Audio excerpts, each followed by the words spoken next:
ಕೇಳಿಸ್ಕೊಳ್ಳಿ ಕಿಚ್ಚೋದ್ರಿಂದ ಪ್ರಯೋಜನ ಇಲ್ಲ.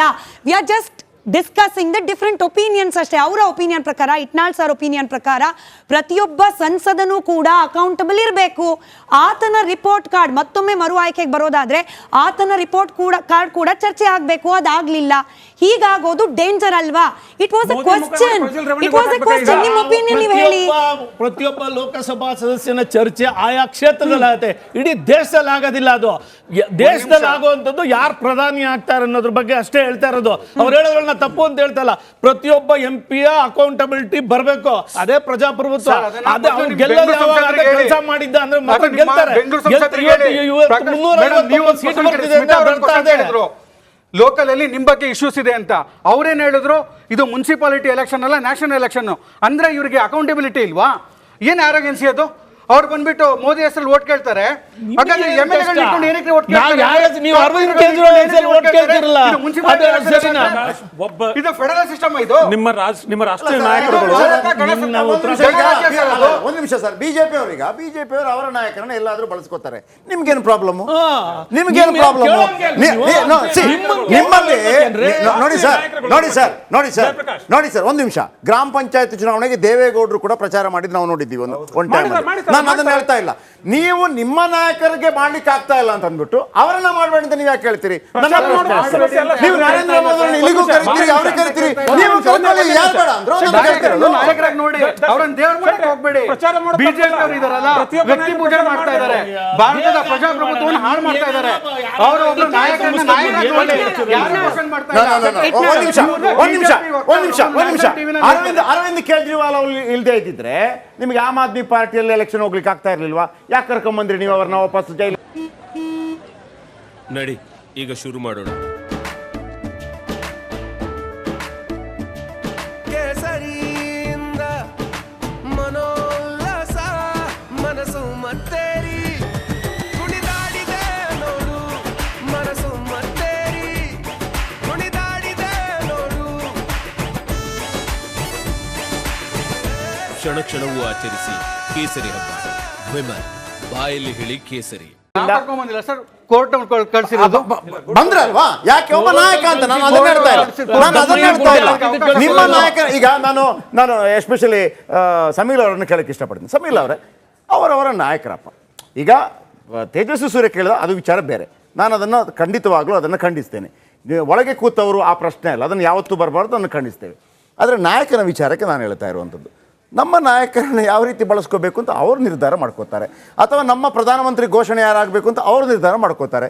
ಇಂಡಿ ಮೈತ್ರಿಕೂಟದಲ್ಲಿ ಕೂಡ ಬಂತು. ಒಂದು ನಿತೀಶ್ ಕುಮಾರ್ ಅವರನ್ನು ಮಾಡಲಿಲ್ಲ, ಮಲ್ಲಿಕಾರ್ಜುನ ಖರ್ಗೆ ಅವರನ್ನು ಮಾಡಿ, ಒಬ್ಬರು ಧ್ವನಿ ಎತ್ತಲಿಲ್ಲ. ಒಂದು ಕನ್ಫ್ಯೂಷನ್ಸ್ ಇರ್ಬೋದು. ಹಾಗಂತ ನಾವು ಸಂವಿಧಾನದಲ್ಲಿ ಇದೆಯಲ್ಲ ಎಲ್ಲ ಆದ ನಂತರವೇ ಆಯ್ಕೆ ಮಾಡಬೇಕು, ಅದು ಹಾಗೆ ಆಗೋದು. ನಾಳೆ ನರೇಂದ್ರ ಮೋದಿ ಅವರು ಕೂಡ ಸಂಸದರಿಂದ ಆಯ್ಕೆ ಆಗದೆ ಅಲ್ಲೊಂದು ಪ್ರೋಟೋಕಾಲ್ ಮಾಡೋದೇನು ಕೂತ್ಕೊಳ್ಳೋದಿಲ್ಲ. ಇದರ ಬಗ್ಗೆ ನೀವೇನು ಹೇಳ್ತೀರಿ? ಅಂದರೆ ಆಯಾ ರಾಜಕೀಯ ಪಕ್ಷಗಳಿಗೆ ಆ ಪಕ್ಷದ ಮುಖ ಅಂತ ಹೇಳಿ, ಫೇಸ್ ಅಂತ ಹೇಳಿ ಇಟ್ಕೊಂಡು ಯಾರನ್ನಾರ ಪ್ರೊಜೆಕ್ಟ್ ಮಾಡಿಕೊಂಡು ಮತ ಕೇಳುವಂತಹ ಅಧಿಕಾರ ಆಯಾ ರಾಜಕೀಯ ತಂತ್ರ ಆಯಾ ಪಕ್ಷಗಳಿಗೆ ಇವೆ. ಮತಗಳನ್ನ ತಂದು ಕೊಡುವಂತಹ ನಾಯಕನನ್ನ ಪ್ರೊಜೆಕ್ಟ್ ಮಾಡಿಕೊಂಡು ಅವರ ನಾಯಕತ್ವದಲ್ಲಿ ಹೋಗ್ತಾರೆ. ಆದರೆ ವ್ಯಕ್ತಿ ವೈಭವೀಕರಣ ಎಲ್ಲೋ ಒಂದ್ ಕಡೆ ಪಕ್ಷವನ್ನೂ ಕೂಡ ಮೀರಿ ಒಂದು ಜಾಹೀರಾತು ಬಂತು. ಆ ಜಾಹೀರಾತಲ್ಲಿ ಮೋದಿ ಬಿಟ್ಟು ಪಾರ್ಟಿದೇ ಇರಲಿಲ್ಲ. ಒಂದು ಡೆಮಾಕ್ರೆಟಿಕಲ್ ಸಿಸ್ಟಮ್ ಅಲ್ಲಿ ಒಬ್ಬ ಪಕ್ಷವನ್ನೂ ಕೂಡ ಮೀರಿ ಎಲ್ಲ ಇಶ್ಯೂಸ್ಗಳನ್ನು ಕೂಡ ಮೀರಿ ಇಂದಿರಾ ಗಾಂಧಿ ಕಾಲದಲ್ಲೂ ಇತ್ತಲ್ಲ. ಇಂದಿರಾ ಗಾಂಧಿ ಕಾಲದಲ್ಲಿ ಒಬ್ಬರು ಕೂತ್ಕೋತಾ ಇರಲಿಲ್ಲ ಸರ್. ಇಂದಿರಾ ಗಾಂಧಿ ಕಾಲದಲ್ಲಿ ಕೂತ್ಕೋತಾ ಇದ್ರೆ ಎಲ್ಲರೂ ಕೂಡ ನಿಂತ್ಕೋತಾ ಇದ್ರು. Indira is India, India is Indira ಅಂತಂದ್ರು. That is wrong. Indira Gandhi ಮಾಡಿದ್ರು ರಾಂಗ್, ನರೇಂದ್ರ ಮೋದಿ ಮಾಡಿದ್ರು ರಾಂಗ್. ಹಾಗಿದ್ದರೆ ಇಂದಿರಾ ಗಾಂಧಿಯನ್ನು ಸಮರ್ಥಿಸಿಕೊಂಡವರಿಗೆ ಪ್ರಶ್ನೆ ಕೇಳಬಾರ್ದು ನಾನು ಹೇಳೋದು. ಇಂದಿರಾ ಗಾಂಧಿಯನ್ನು ಯಾರು ಸಮರ್ಥಿಸಿಕೊಂಡ್ರ ಅವತ್ತು ಇಂದಿರಾ ಇಸ್ ಇಂಡಿಯಾ ಯಾರು ಆ ಪಕ್ಷದಲ್ಲಿ ಹೇಳಿದ್ರಾ? ಇಂದಿರಾ ಗಾಂಧಿಯನ್ನ ಈ ರೀತಿ ಕೆಲಸಬೇಡಿ ಯಾರು ಹೇಳಿಲ್ಲ ಸರ್. ಆ ಟೈಮಲ್ಲಿ ಕೇಳೋ ಅಧಿಕಾರ ಇಲ್ಲ, ಆ ಪ್ರಶ್ನೆ ಕೇಳೋ ಅಧಿಕಾರ ಇಲ್ಲ. ಯಾರೇ ಆಗ್ಲಿ ಒಂದು ಡೆಮಾಕ್ರೆಟಿಕಲ್ ಸಿಸ್ಟಮ್ ಅಲ್ಲಿ ಇಡೀ ಸಿಸ್ಟಮ್ಗಿಂತ ದೊಡ್ಡವರು ಅಂತ ಪ್ರೊಜೆಕ್ಟ್ ಮಾಡೋದ್ರ ಮೂಲಕ ಅದ್ರ ಬರುವಂತಹ ಅಪಾಯ ಆದ್ರೆ ಇದೆಯಲ್ಲ, ಅದು ಆಯಾಯ ಅದು ಅನುಗುಣಕ್ಕೆ ಕರೆಕ್ಟ್ ಆಗಿ ಪ್ರಜಾಸತ್ತೆಗೆ ಬರುತ್ತೆ. ದೊಡ್ಡ ಅಪಾಯ. ಇಂದಿರಾ ಜನ- ಗಾಂಧಿ ಅನಭಿಷಿಕ್ತ ಸಾಮ್ರಾಜ್ಯ ಅಂತ ಬಂದಾಗ ಬಿಜೆಪಿ ಅವ್ರಿಗಾಗಲ್ಲ, ಬಿಜೆಪಿ ನಾಯಕ ಗ್ರೇಟ್ ಅಂತ ಹೇಳಿದಾಗ ಕಾಂಗ್ರೆಸ್ಗೆ ಅವ್ರಿಗಾಗಲ್ಲ ಅಷ್ಟೇ. ಅವಮಾನ ರೀ, ಅಪಾಯ ರೀ. ಅವಮಾನ ಅಲ್ಲ, ಅಪಾಯ. ಅಪಾಯ ಯಾಕ್ರಿ ಆಗತ್ತದು? ಆಗ್ತಾ ಇರೋದು ಏಕ ವ್ಯಕ್ತಿಯ ಅವಲಂಬನೆ ಇದೆಯಲ್ಲ, ಏಕ ವ್ಯಕ್ತಿಯ ಅವಲಂಬನೆ. ಪ್ರೈಮ್ ಮಿನಿಸ್ಟರ್ ಇಲ್ಲ ಸರ್, ಇಲ್ಲ ಪ್ರಶ್ನೆ ನೋಡಿ. ಫಾರ್ ಎಕ್ಸಾಂಪಲ್ ಇಂಡಿ ಮೈತ್ರಿಕೂಟದಲ್ಲೂ ಕೂಡ ಒಬ್ಬ ವ್ಯಕ್ತಿಯನ್ನ ನೀವು ಒಪ್ಕೊಳ್ತೀರಿ ಪ್ರಕಾಶ್ ಅವರೇ, ನೀವು ಒಪ್ಕೊಳ್ತೀರಿ, ಕೇಳಿಸ್ಕೊಳ್ಳಿ, ಇದನ್ನ ಕೇಳಿಸ್ಕೊಳ್ಳಿ, ನೀವು ಒಪ್ಕೊಳ್ತೀರಿ. ಕೇವಲ ಬಿಜೆಪಿ ಅಲ್ಲ, ಎಲ್ಲಾ ಪಕ್ಷದಲ್ಲೂ ಕೂಡ. ಅದರ ನಡುವೆ ಸರ್ ಕಾಂಗ್ರೆಸ್ ನಲ್ಲೂ ಜಯಪ್ರಕಾಶ್ ಶೆಟ್ರೆ, ಕಾಂಗ್ರೆಸ್ ನಲ್ಲೂ ಕೂಡ ಗಾಂಧಿ ಪರಿವಾರದ ಏತರರಿಗೆ ಅಧಿಕಾರ ಕೊಡ್ಲಿಕ್ಕೆ ಒಪ್ಪದೇ ಇರೋದೇನೆ, ಏಕ ವ್ಯಕ್ತಿ ಏಕ ಕುಟುಂಬ ಅವಲಂಬನೆನೆ ಇವತ್ತು ಇಂಡಿ ಮೈತ್ರಿಕೂಟಕ್ಕೆ ನಾಯಕತ್ವ ಇಲ್ಲದೆ ಇರೋ ತರ. ಏಕ ವ್ಯಕ್ತಿ ಏಕ ಕುಟುಂಬ ಅವಲಂಬನೆ ಡೇಂಜರ್. ಇಟ್ನಾಳ್ ಸರ್ ಅವ್ರು ಹೇಳ್ತಿರೋದು ಅದನ್ನೇ. ನಾನು ಹೇಳ್ತಾ ಇರೋವಂಥದ್ದು, ನಮ್ಮ ಪ್ರಧಾನಿ ಅಭ್ಯರ್ಥಿ ನರೇಂದ್ರ ಮೋದಿ ಅವರು, ನಮ್ಮಲ್ಲಿ ಸಾಕಷ್ಟು ನಾಯಕರಿದ್ದಾರೆ. ರಾಜನಾಥ್ ಸಿಂಗ್ ಅವರು ಇದ್ದಾರೆ, ಅಮಿತ್ ಶಾ ಇದ್ದಾರೆ, ನಿತಿನ್ ಗಡ್ಕರಿ ಅವರು ಇದ್ದಾರೆ, ಇವರೆಲ್ಲರೂ ಕೂಡ ಪ್ರಚಾರ ಮಾಡಿದ್ದಾರೆ. ಯೋಗಿ ಆದಿತ್ಯನಾಥ್ ಪ್ರಚಾರ ಮಾಡಿದ್ದಾರೆ. ಅದೆಲ್ಲ ಶಕ್ತಿಗಳು ಸೇರಿ ದೇಶಾದ್ಯಂತ ಒಂದು ವಾತಾವರಣ ಬಿಲ್ಡಪ್ ಆಗಿದೆ. 10 ವರ್ಷದ ನಮ್ಮ ಸಾಧನೆ ನಮಗೆ ಮುಖ್ಯ. ಒಂದು ನರೇಂದ್ರ ಮೋದಿ ಅವರ ಮುಖ, ಎರಡನೇದು ಅವರು ಆ 10 ವರ್ಷದಲ್ಲಿ ಮಾಡಿರುವಂತ ಸಾಧನೆ. ಈ ಎರಡನ್ನ ಮುಂದೆ ಇಟ್ಕೊಂಡು ನಾವು ಚುನಾವಣೆಗೆ ಮತ ಕೇಳಿದ್ರೆ ಅದ್ಯಾಕೆ ಅಪಾಯ ಆಗುತ್ತೆ, ಅದ್ಯಾಕೆ ತಪ್ಪಾಗುತ್ತೆ? ಇಂಟ್ರೆಸ್ಟಿಂಗ್ ಪ್ರಶ್ನೆ ಇದೆ ನಿಮಗೆ. Since this is exit poll, one second, since this is exit poll, ಇದೇ ವಿಚಾರಕ್ಕೆ ಸಂಬಂಧಪಟ್ಟಂತೆ ನೀವು ನಿಮ್ಮ ಪ್ರಧಾನಿಗಳ ಬಗ್ಗೆ ಹೇಳಿದ್ರಿ, ಅವ್ರನ್ನ ಕರ್ಕೊಂಬಂದು ತುಂಬಾ ರ್ಯಾಲಿಗಳು ಮಾಡಿದ್ರಿ. You have a great leader, no doubt about it. But ಈ ಎಕ್ಸಿಟ್ ಪೋಲ್ ಅಲ್ಲಿ ಒಂದು ಚಿಕ್ಕ ಪ್ರಶ್ನೆ ಸರ್, ಇದು ಕಲಬುರಗಿಯಲ್ಲಿ ಉಮೇಶ್ ಜಾಧವ್ ಸೋಲ್ತಾರ, ಅಷ್ಟು ಅವರ ರ್ಯಾಲಿಯನ್ನು ಪ್ರಧಾನಿಗಳು ಮೊದಲ ರ್ಯಾಲಿ ಕಲಬುರಗಿಯಲ್ಲಿ ಆರಂಭ ಮಾಡಿದ್ರು. ಎಕ್ಸಿಟ್ ಪೋಲ್ ಹೇಳುತ್ತೆ ಉಮೇಶ್ ಜಾಧವ್ ಸೋಲ್ತಾರೆ, ಕಲಬುರಗಿಯಲ್ಲಿ ಅವರ ಖರ್ಗೆ ಅವರ ಅಳಿಯ ಗೆಲ್ತಾರೆ ಅಂತ. ಖೂಬಾ ಸೋಲ್ತಾರೆ ಅಂತ ಹೇಳ್ತಾ ಇದೆ ಎಕ್ಸಿಟ್ ಪೋಲ್. ಏನ್ ಹೇಳಕ್ ನಾ ಹೇಳ್ತಾ ಈಗ ಇದು ನೀವೇ ಹೇಳಿದ್ರಿ ಎಕ್ಸಿಟ್ ಪೋಲ್ ಅಂತ. It's not exact poll. ಈಗ ಇವತ್ತು ನಾಳೆ 4ನೇ ತಾರೀಕು ಅದು ಗೊತ್ತಾಗುತ್ತೆ. ಇವತ್ತು ಒಂದು ನಿಮ್ಮ ಎಕ್ಸಿಟ್ ಪೋಲ್ ಏನಿದೆ, ನಾಡದ್ದು ಬರುವಂತ ಒಂದು ಫಲಿತಾಂಶಕ್ಕೆ ಒಂದು ಇಂಡಿಕೇಶನ್ ಕೊಡುತ್ತೆ.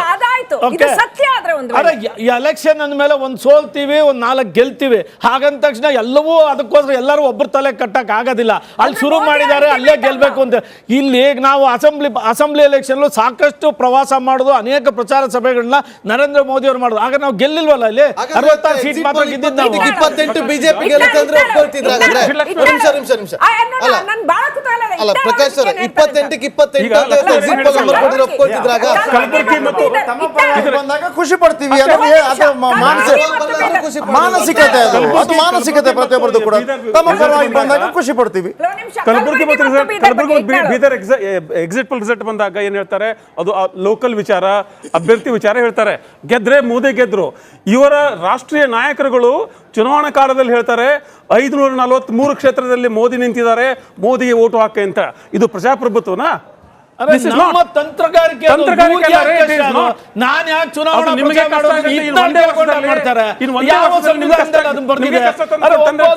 ಪಾರ್ಟಿಗೆ ಒಂದೊಂದು ತಂತ್ರಗಾರಿಕೆ ಇರುತ್ತೆ. ಇವರು ಅರವಿಂದ್ ಕೇಜ್ರಿವಾಲ್ ಬಿಟ್ಕೊಂಡು ಮುಂದೆ ಹೋಗ್ತಾರೆ, ಇವರು ರಾಹುಲ್ ಗಾಂಧಿ ಇಟ್ಕೊಂಡು ಹೋಗ್ತಾರೆ. ಬಾಧೆ ಪಡ್ಕೊಂತೀರಾ? ಅಲ್ಲ ನೀವು ಬೇಜಾರು ಮಾಡ್ಕೋಬೇಡಿ, ನಮ್ಮ ಇಷ್ಟ ಅದು. ವ್ಯವಸ್ಥೆ ಹಾಕಿದೆ ಸಂವಿಧಾನದಲ್ಲಿ ಏನು ಬರ್ದಿಲ್ಲ, ನೀವು ಅದನ್ನೆಲ್ಲ ಸಂವಿಧಾನ ತಿರ್ಚಕ್ ಹೋಗ್ಬೇಡಿ ದಯಮಾಡಿ. ಬರ್ದಿದ್ಯಾ ಸ್ವಲ್ಪ ದಯವಿಟ್ಟು ತೋರಿಸ್ಬಿಡಿ ನಂಗೆ. ಏನ್ರಿ ಸಂವಿಧಾನದಲ್ಲಿ ನರೇಂದ್ರ ಮೋದಿ ಅವ್ರನ್ನೇ 500 ಕ್ಷೇತ್ರದಲ್ಲಿ ಅಭ್ಯರ್ಥಿ ಅದರ ಮಿಡ್ಲಲ್ಲಿ ನಂದೊಂದು ಪ್ರಶ್ನೆ, ಎಲ್ರಿಗೂ 5 ಜನರಿಗೆ ಒಂದು ಪ್ರಶ್ನೆ. ನರೇಂದ್ರ ಮೋದಿ ಅವರನ್ನು ದೇವರು ಅಂತ ಹೇಳಿದ ತಕ್ಷಣ ಜನಗಳು ಒಪ್ಕೊಂಡ್ಬಿಡ್ತಾರ? ಯಾರು ಒಪ್ಕೊಂಡ್ಬಿಡ್ತಾರ? ಜನರಿಗೆ ನಕಲಿಲ್ವಾ? ಈಗ ಒಂದು ನಿಮಿಷ, ನರೇಂದ್ರ ಮೋದಿ ಅವರನ್ನಾಗಲಿ ಇಂದಿರಾ ಗಾಂಧಿ ಅವರನ್ನ ಅನಭಿಷಿಕ್ತ ದೊರೆ ಅಂತ ಪ್ರೊಜೆಕ್ಟ್ ಮಾಡ್ಕೊಂಡ್ರೆ ನಿಮ್ಮ ಆತಂಕಗಳಿರೋದು ಮುಂದೆ ಏನಾಗುತ್ತೆ ಅಂತ. ಅದು ಅನುಭವಿಸ್ಲಿ, ಬೇಕಿದ್ರೆ ಬಿಜೆಪಿ ಕಾಂಗ್ರೆಸ್ ಅನುಭವಿಸಿದೆ, ಬಿಜೆಪಿ ಅನುಭವಿಸ್ಲಿ, ನೆಕ್ಸ್ಟ್ ಅನುಭವಿಸ್ಲಿ.